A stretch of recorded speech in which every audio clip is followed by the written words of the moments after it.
Okay, well, we're here, it is January 4th, 2021, and I am here with Grandma Clarine Bremer, and we are in Eugene, Oregon, and going to do a little interview, a series of interviews, and record some of your responses and some of your memories from your past. Sound good, Mom? Does that sound good? Yeah, Oh, okay. And I'll have to repeat some of the questions, because I know your hearing is a little off. So, why don't you tell me a little bit about, where were you born? I was born at home on a farm north of Emmets. The farm was owned by a man named Lewis Larson. And the neighbor lady came and helped with the delivery. And so you were born at home in a bed Mm-hmm. and a home birth with All of us kids were. uh-huh. And what was it like where you lived? Where did you live then? Oh, we lived on a farm. Dad rented a farm up by Bear Lake, and we were right close by a lake. And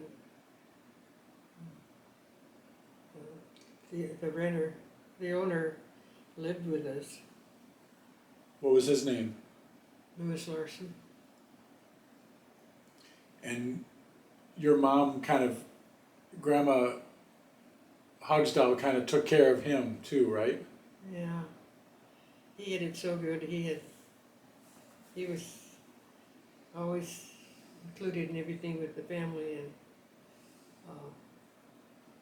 I remember when we moved off the farm, he cried because we treated him just like family, and he wasn't treated that well by the people that rented the farm afterwards.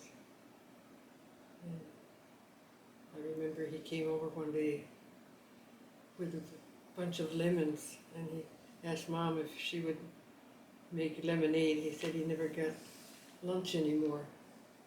He came to your new place? Mm-hmm. Yeah. So, how much land did your dad farm on Bear Lake? I'm not sure, but back then, all you had was you planted your crops with horses. You didn't have a tractor when I was real little, and they picked corn by hand, and they had the horses pull a manure spreader to put the fertilizer out on the field and stuff. Did you help out on the farm when you were growing up? No. Beulah used to milk cows. I was anxious to try it once, and I went down and a cow kicked me, and that was it. I never went back again. Uh-huh. So, how many, tell me about your mother and father. First of all, tell me about your father. My dad, Yeah, what was his name? Ole What? Ole Burton Huxtell. Uh-huh. And my mom's name was Johanna Sophia Hope. Okay, so tell me about your father. Well, my father, when he was 17 years old, he came over here to America and From where? worked From where? from Norway Uh-huh. and worked for a family down by Lake Mills. Let's see, Gilbert Austin, I think was the name, and he worked there for 7 years, and he would go back and visit Mom. They were engaged for 7 years, and he'd go back and visit Mom, and then he'd come back again and work and make more money. And then after 7 years, he came back to Norway and they were married. And he wanted to stay in Norway, but Mother said, no, we're not going to stay here, because he would have gotten just a small piece of land, and she said, you'll have much more opportunity if you go to the United States. So they lived in Norway for I suppose a year and a half after they were married. Alma was born in Norway. In fact, they lived in the house where Stella lives now. Dad's brother, Kristen, and Mother's sister, who was married to Kristen, owned that house, and Mom and Dad lived in the basement part of that house. And when Alma was 6 months old, they came to America. Mm-hmm. You came on a ship, right? On a boat? Mm-hmm. They took a boat from Hugsdal into Bergen, and then they took out on a ship. And when you're young, you don't ask all kinds of questions. I wish I had asked her all kinds of questions about the boat, the ship, and everything. The only thing I know is that she got so seasick. Dad got sick on the boat, and Alma got sick, and Mom was seasick, and she had to take care of them. And she said she's never going back again to Norway because how sick she was on that trip. Mm-hmm. And I never realized till when I was over at your house one day, and you were on the computer, and you pulled up and it showed that they landed in Canada, which surprised me. I was surprised. I thought they landed in New York. When you're young, you're kind of dumb. You don't ask all these questions. If I'd known better, I would have sat down and asked her about the trip and Mm-hmm. everything. So then, when they came to the United States, did he right away start renting that farm on Bear Lake? No, they came, and Dad's sister, Boletta, she'd come over here, and she got married, and so that's why they settled in Emmons, and then they lived on a farm that was not very, very far from where the Lewis Larson farm was. And I don't know how long they lived there, and then Dad rented the farm from Lewis Larson. He couldn't have had much equipment or anything, and we didn't live. They were very frugal, and never. We never wanted for food or anything. They had cattle and hogs and stuff and chickens, and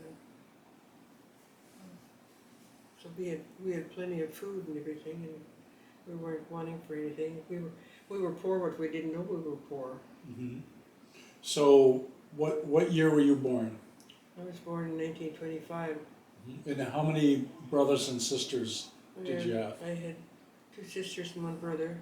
Alma was the oldest. She was 5 years older than me. And Beulah,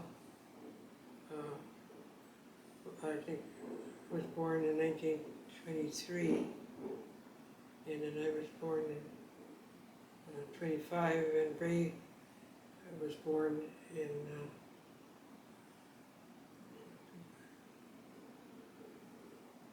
he was 3 years younger than me, I think. Mm-hmm. So you're the last living child of Johanna and Ole, right? Yep. Yep. I was always the sickly one, and the kids always said, "Oh, if anybody get anything, it's Clarine that gets it." And they're all gone, and I'm still here, and I never have figured out how that happened.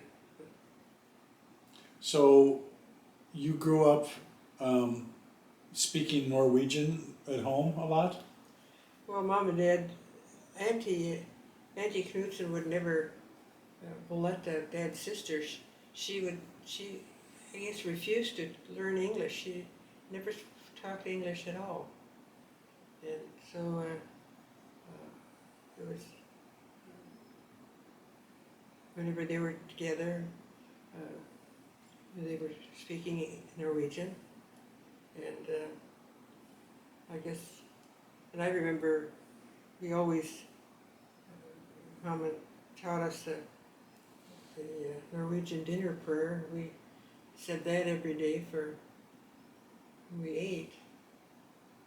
And But you can speak Norwegian. How did you learn Norwegian? from listening to them talking. Uh-huh. And then when Ray was born, and Mom came down with tuberculosis, and she had to go to a TB sanitarium for 2 years. So what was that like for her, being in a TB sanitarium? Do you know?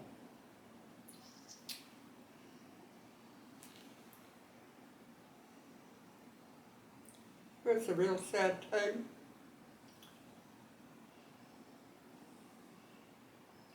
Dad's sister Valletta took Ray and I and kept us for 3 years. And Dad kept the farm, and Alma Beulah stayed at home with him. And they had to hire a man to help with the crops, and then they had to hire, he hired his wife to be the housekeeper there and take care of the house and the girls. Mm-hmm. And, Was that when you were still living in Bear Lake? mhm. Yeah. And Yeah, then we your were mom, from- and then your mom got out of the sanitarium. She was there for 2 years, Uh-huh. and I remember, I can remember just as vivid as it was today that I came down with the measles, and you're supposed to not get light in your eyes because it's supposed to damage your eyes if you get light into your eyes. So I had to stay in, I can still see that bedroom I had to stay in that bedroom while I was recovering from it, and I remember they had dark green shades in the window, and I can remember I was standing there at the north window,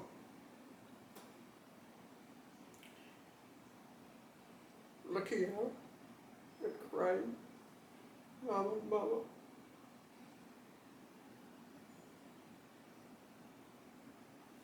Was that when she was coming back or leaving? Hmm?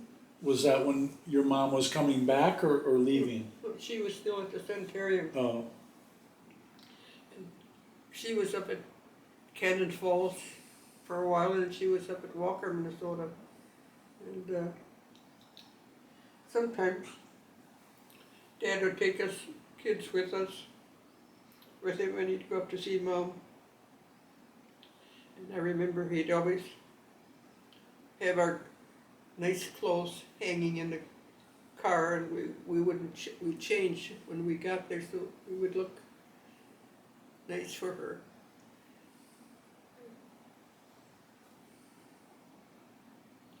And my dad, while she was there, got mastoid. It was in the summer, and he had earache. And I remember he used to walk around with something covering his ears all summer. And he didn't want Mom to worry about it, so he didn't tell her that he had that. But here, he had written a letter to Norway, and here she got a letter from Norway, and it said in the letter it was sure too bad about Ole being sick. And that's how she found out that Dad was sick. By a letter sent probably took a couple months for the letter to get there, right? And then writing back. Mhm. Yeah. Was she mad at him? Like, he didn't say anything? Because he didn't want her to worry about it. He wanted her to just take care of herself to Yeah. recover. And I remember Alma Beulah and I went with him up to Dr. Falcon in Albert Bay, and he'd been going to him, and he said, if I can't get your ear open today, he said, you're going to have mastoid surgery. And we were sitting out in the waiting room, and we could hear him screaming in there. And he hit the spot, and he got his ear to drain, so he didn't have to have surgery. Hmm. So what was it like? Do you remember when your mom came home from the sanitarium? What was that like? How did you feel? Oh, she was there for 2 years, and she was on bed rest. I remember she had, back then they didn't have all the methods they do now for TB patients, but she said she had to sleep in the cold room. I guess the germs didn't spread around to anybody else and stuff, or I don't know. And she came home and she was completely cured. But I remember we'd have mental tests every year, and our mom was always so nervous. And she'd come in and wake us on the day when it would show if it was negative or positive. And she'd come in and wake us and look at our arm to see if we had a negative or positive results from our mental test, but it was always negative. And I know the doctors marveled at it. He said that, I can't believe he said that you were so careful and that none of the family came down with TB. Mm-hmm. So, what was it like going to school? Oh, and I was going to say that when I came home before Ray did. Ray was about 3 years old, almost 3 years old. And when they brought him home, and From Boletas? yeah, Uh-huh. and he was scared of Mom, and he just clung to me because he knew me, but he didn't know Mom because she was a complete stranger. Mm-hmm. And it was hard for her to see him being scared of her.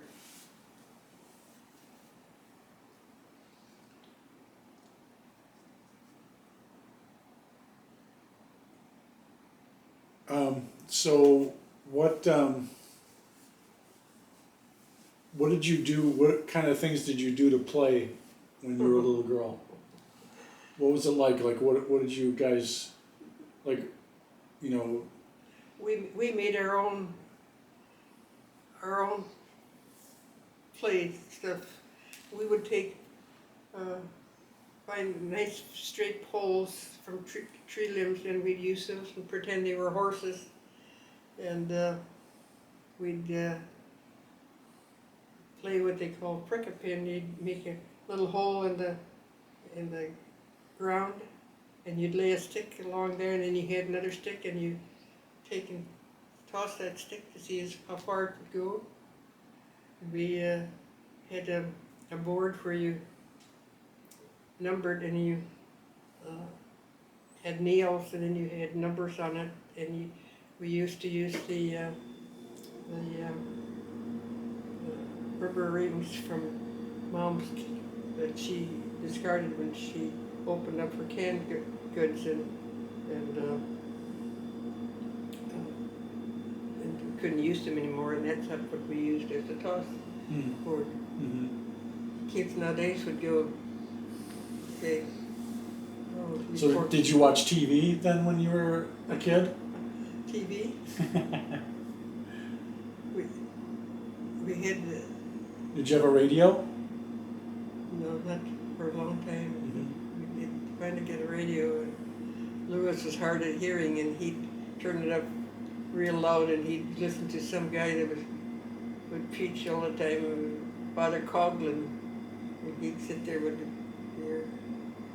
and the telephone we had was a party line. It was a wooden phone with a receiver on it, and you'd be in a party line, and it would ring so many rings for each whoever the neighbors were they were calling. Did what was your house like that you lived in out in Bear Lake? Well, it had what you call the basement, kind of a dugout basement. It was, didn't have any. It was dirt walls and stuff. It was called a cellar. But Mom used to keep her canned goods down there, and they used to butcher, and they'd have Mom and Auntie would can. They didn't have a way to keep meat, or other than to can it. So they would take what you would use to call a roast and cut it up into cubes and pack it in quart jars and season it, and then they'd put it in a double boiler on the stove, and they'd have to boil for so many hours to make sure it was cured, that it wouldn't spoil. But that was the best meat. Oh, that was wonderful meat. And that's how they used to can vegetables and stuff too. So what was it like inside your house? What was the kitchen like? Well, it was a big kitchen and had a tiny pantry, I suppose maybe not any bigger than your bathroom. And that's where Mom had all her pots and pans and a board where she could roll out pie crusts and stuff. And kitchen, we had a pot-bellied stove.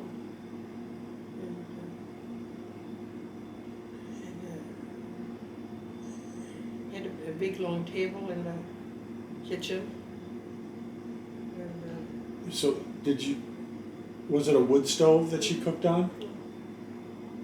And what about the faucet? there was a pump that was hooked to a well that you could pump water, but the dishes you had to wash all by hand, and the living room had a pot-bellied stove that kept the house warm in the winter, as warm as you could have it. And Were your bedrooms cold? oh, Because they were upstairs, right? Alma and I had a bedroom, and Beulah and Ray had a bedroom, and man, you came downstairs in a big hurry in the morning. You didn't waste any time getting dressed because it was cold, and get around the pot-bellied stove to get warm. What was your bathroom like? The bathroom? I remember when they had a big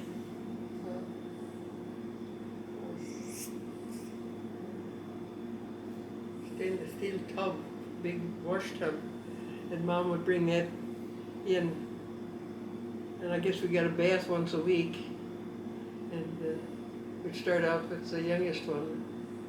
Ray'd be the first one, and I'd be the second one.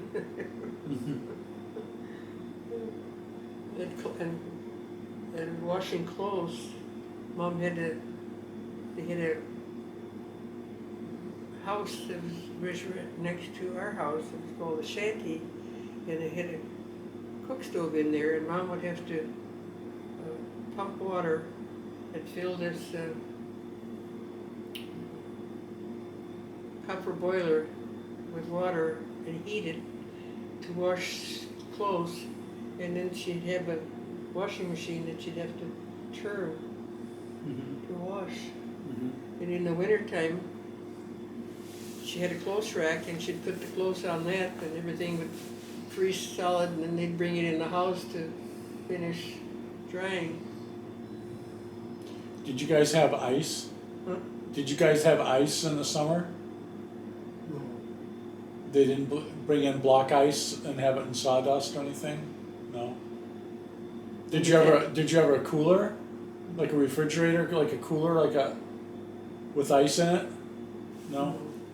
Where they kept the milk and stuff cold was in the shed next to the barn. It had a well and the water was running all the time, so it was running cold water all the time, so it kept the milk Mhm. cold and cream. And they'd have butter made in town. So did you guys make ice cream at home? No, Auntie and Uncle came over sometimes in the summertime and they'd bring over their ice cream, wooden ice cream maker, Mhm. make ice cream. That was a real treat. Mhm. So, did you guys have an outhouse? Yeah. Yeah? The toilet paper was Sears and Montgomery catalog that was expired. Oh, yeah? Huh. So, did you have a lot of clothes? You have a lot of what? Clothes? No. No? So what was school like? We had to walk 2 miles, rain or shine, and I remember sometimes in the wintertime,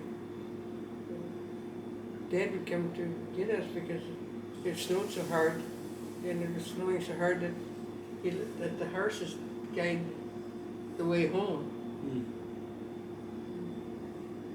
Was it a one-room schoolhouse with a bunch of different grades in the same school, same room?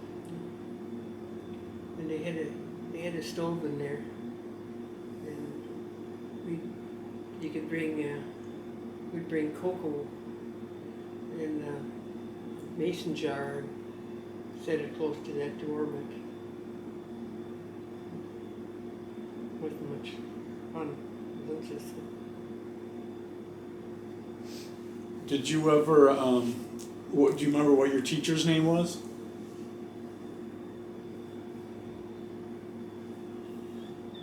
I think her name was Miss Toyne. I can't remember. Was she a younger lady or an older lady? Younger?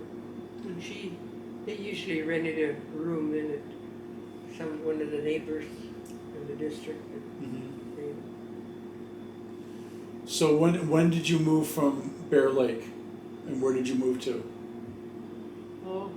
after we lived there for many years, Dad was in town one day and this man approached Dad, and he always liked my dad, and he told him, he said, I'm planning to, his name was John Ferdy, he said, I'm planning to sell my farm, he says, and I would like to have you buy it. And Dad came home and told us all about it and everything, and that was a big adventure for them because I remember, a lot of times Dad would be short of money for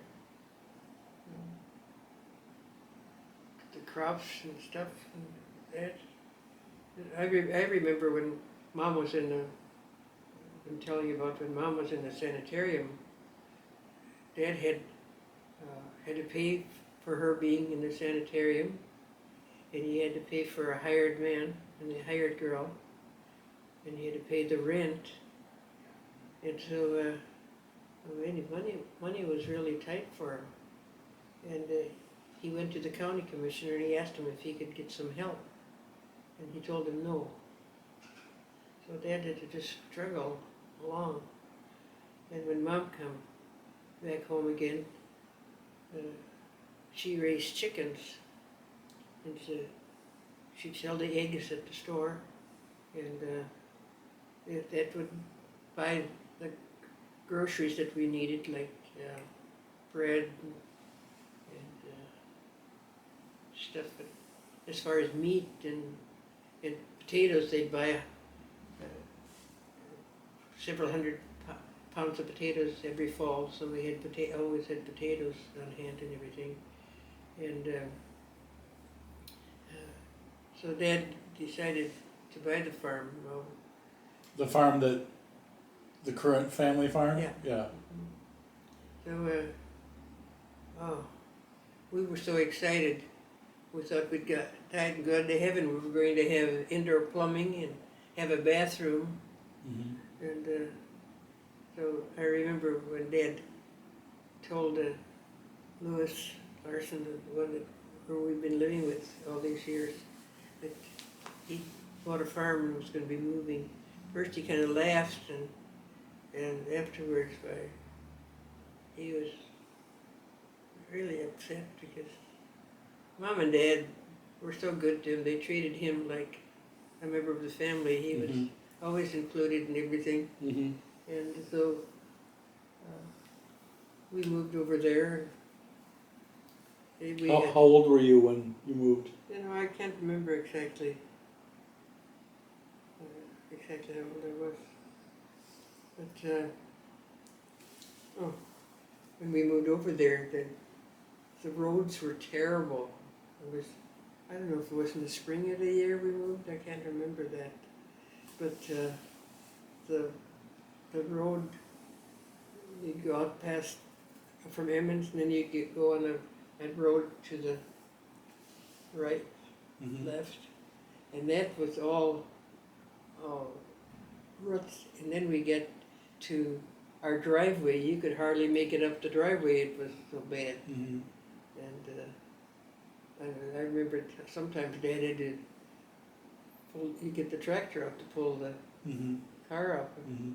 So Dad worked on the driveway and get that fixed. But it was a nice, and there was a hog house there. They tore down the hog house. And Mom and Dad worked real hard. They only went on one vacation all their married life. Mm-hmm. And there was a trip, we kept saying they should go on a trip with us. So we talked them into, and they'd met dance folks, so they said, why don't you come down? So they went with us down to Dixon, and Dad really enjoyed it. He had to see a lot of stuff he hadn't seen. And so that was the only vacation that they ever took. Yeah. So who was your best friend when you were young, like a teenager? Oh, some of the kids that I was confirmed with, I guess, I can't think of their names now. I think they're all gone. Yeah. Did you guys do stuff together, like after school and stuff like that, or? Yeah. Did you have a boyfriend when you were in high school? No. When did you start dating? I suppose it was about 17. I think Do you remember your first date that you had? No? That would have been very impressive. Oh.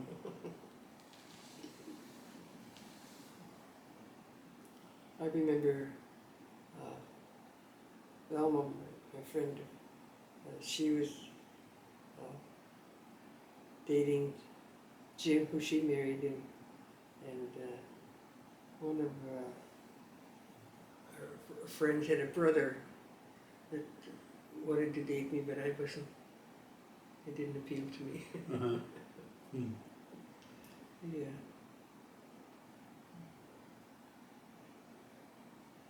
So, okay, I'm going to stop the recording now.